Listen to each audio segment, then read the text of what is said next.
What can one say about Chopping Mall? It's one of my favorite 80s horrors. Scratch that. One of my favorite 80s movies. Scratch that. One of my favorite movies, period. This one is vying for top 15, at least, and that's among distinguished titles with much bigger budgets. So what makes Chopping Mall so special? Killer robots? Thank you. Have a nice day. Polite killer robots. It's endlessly quotable. A few of my favorites: oh, fuck the fuchsia, it's Friday. Let's send these fuckers a Rambogram. And, of course, you smell like pepperoni. Well, if that's how you feel, wait a minute. What? I like pepperoni. There's this guy, Dick Miller, who is the best, and Barbara Crampton, who's been in many things, but I know her best from two of my other favorite movies, Reanimator and You're Next. There's this guy. I'm just gonna leave this man on screen for a second.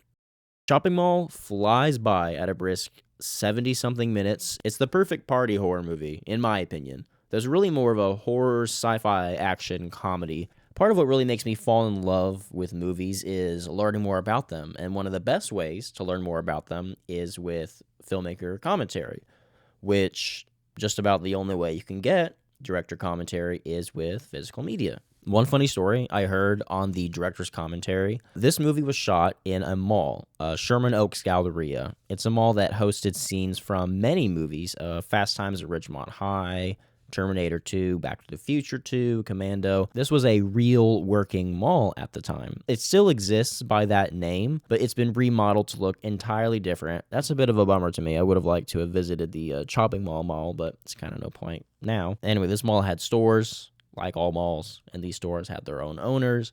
The mall owner himself was the one who was really keen to have these movies filmed here.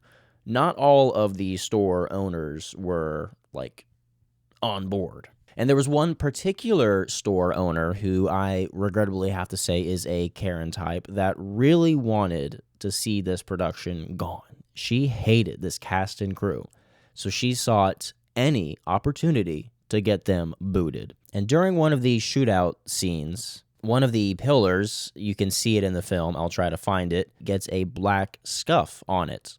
And this was very unintentional. They were told to obviously not make a mess of things and not alter the mall in any way or incur any damage to the mall. And of course, this store owner saw this scuff and then it was just over. She knew, okay, this is it. This is my chance. So she calls the mall owner over, makes a big show of it. The mall owner comes up, looks at the scuff, says it's no big deal and to keep working, and then just walks away. I love fun little stories like that. That's the kind of thing that you don't hear about very often, unless you hear about it in a YouTube video, but, whatever.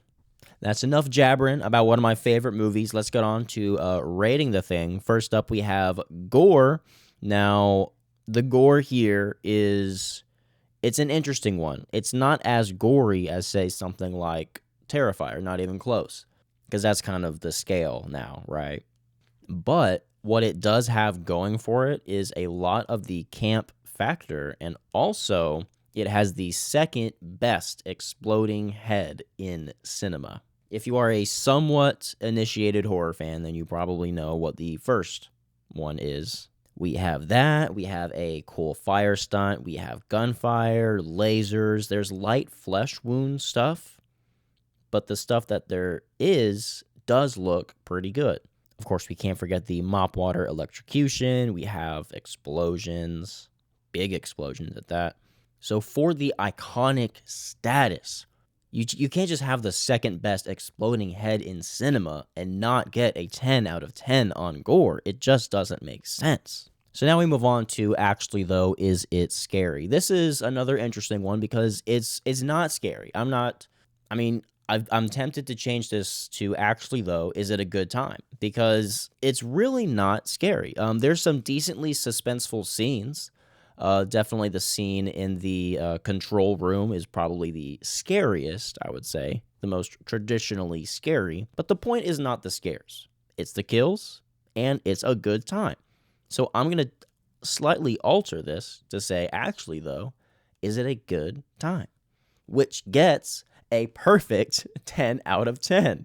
Now we move on to why does it exist? And this this is also going to be 10 out of 10. I'm so glad this movie exists. People often credit this movie and this kind of movie as so bad it's good. And yeah, I get it. There are elements of that, but I have to say I genuinely think of this movie as a so good is good movie. Like The Thing, yeah, it's goofy, okay? But it's way more well made than people give it credit for. And what they accomplished on a super light budget.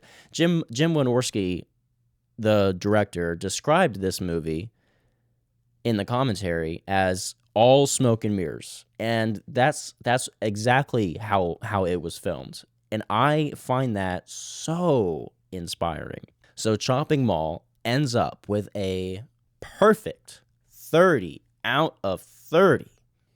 Bye.